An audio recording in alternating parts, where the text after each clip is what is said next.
Hi, welcome back to my channel. My name is Shirvin and I'm a licensed therapist. I wanted to take some time today to talk about cognitive distortions, which is a loaded term, big term.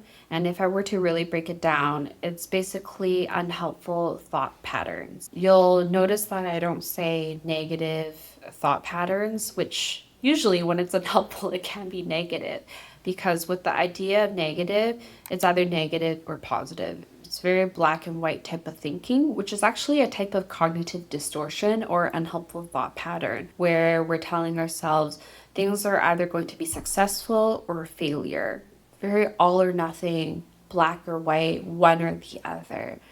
Something that I've noticed come up in my therapy sessions lately is the topic of reframing your thoughts and the power of perspective. What I mean by that is the way you see something really impacts the way you feel about it, the way you continue to see it, and what your belief is in it. If I was going to give a really extreme example, it's as though someone told you the color blue is actually the color pink.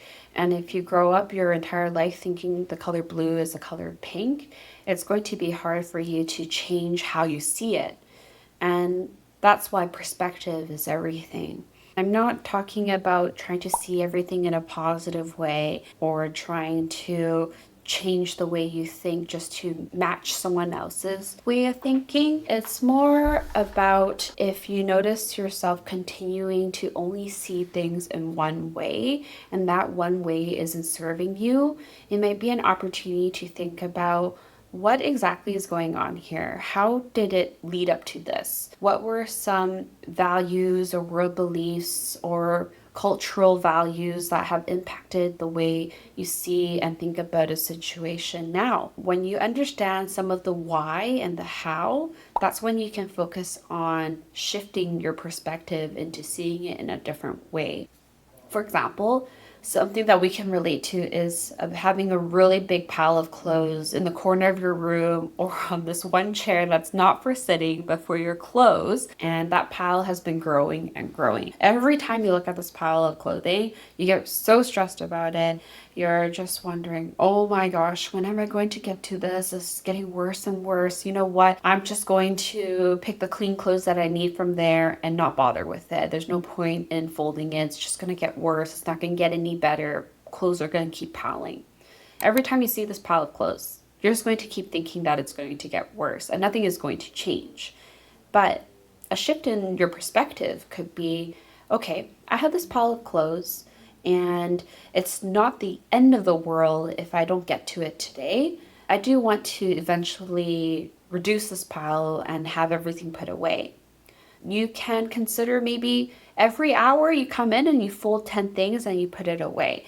And it might not be right away that you get all of it done, which sometimes we tell ourselves that the only way we can clean something, work on something, or do something is if we finish it all at once. But if we get away from that all or nothing type of mindset, it's a lot easier for us to work through whatever challenge or task it is in a more manageable way and in a way that feels more balanced. It's not the end of the world if you don't have that pile of clothes cleaned up right away within the day, but if you work through it throughout the week, it could be gone. And we all know this. Building habits, doing small things that will add up to something bigger.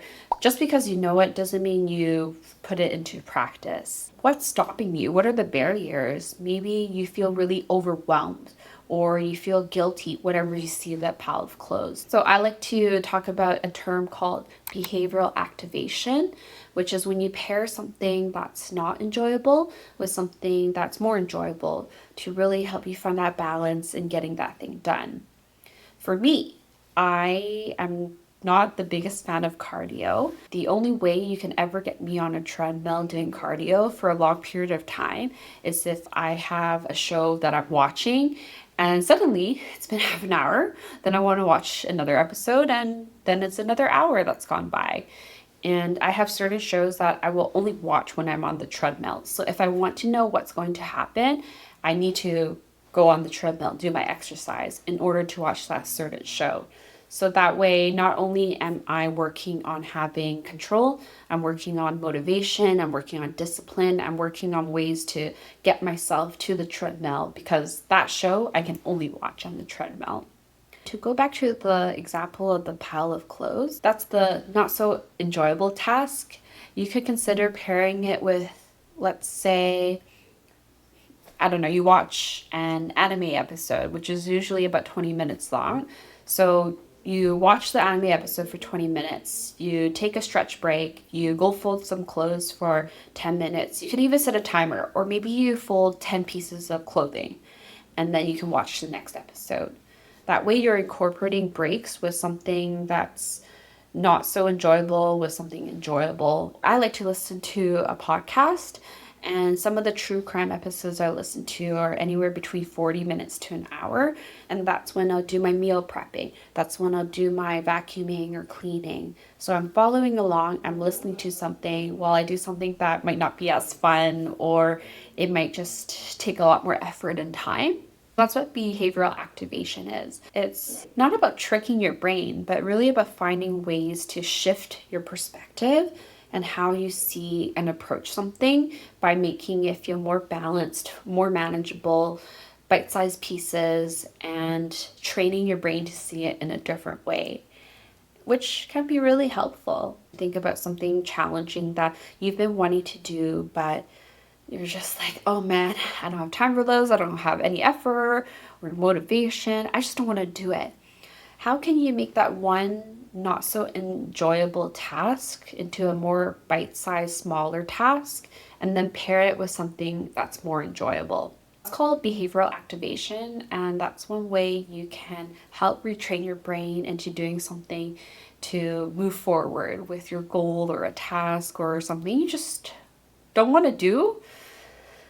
You know you got to get done. When we talk about reframing, it really means how can you turn this unhelpful thought pattern into a thought pattern that's healthier, it's more helpful, it can be more positive, or even more neutral. Another cognitive distortion that I see come up a lot in my personal life and with my clients and just in general is the should statements. I should have done this, I should have done that. All these things to put blame and guilt back on ourselves, which won't make us really do it. We're just going to spend that time feeling even more worse about ourselves, feeling more guilty, and maybe we do a little bit of it, but in the long run, you don't feel good about it at all. So instead of I should do this, try to say I would like to. I should fold that pile of clothes too.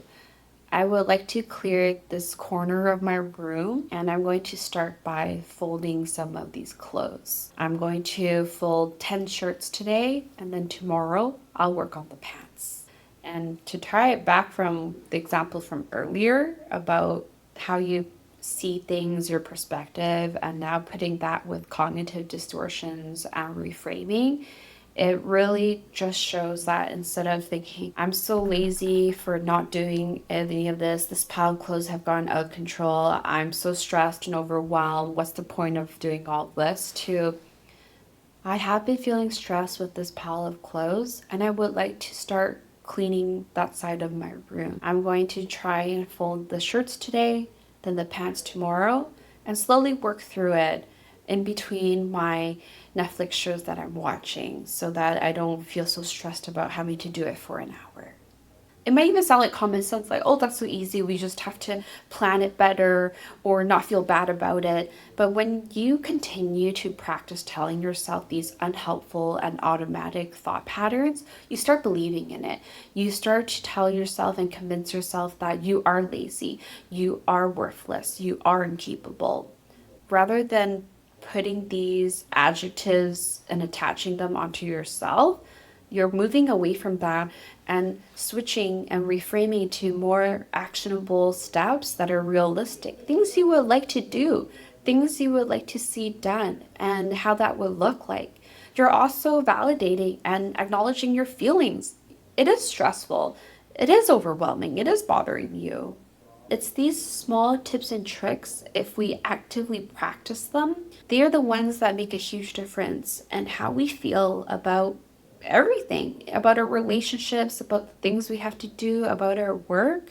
So perspective really matters. To really drive this home with another example, it's as though you had binocular lens and you're really zooming in into all the unhelpful parts of it. But when you can zoom out and focus on other aspects and what you can do, it just feels like everything is slowing down. And when I say slowing down, it means you can really focus on just one aspect of it. What's something that you can change, even if it's a small step.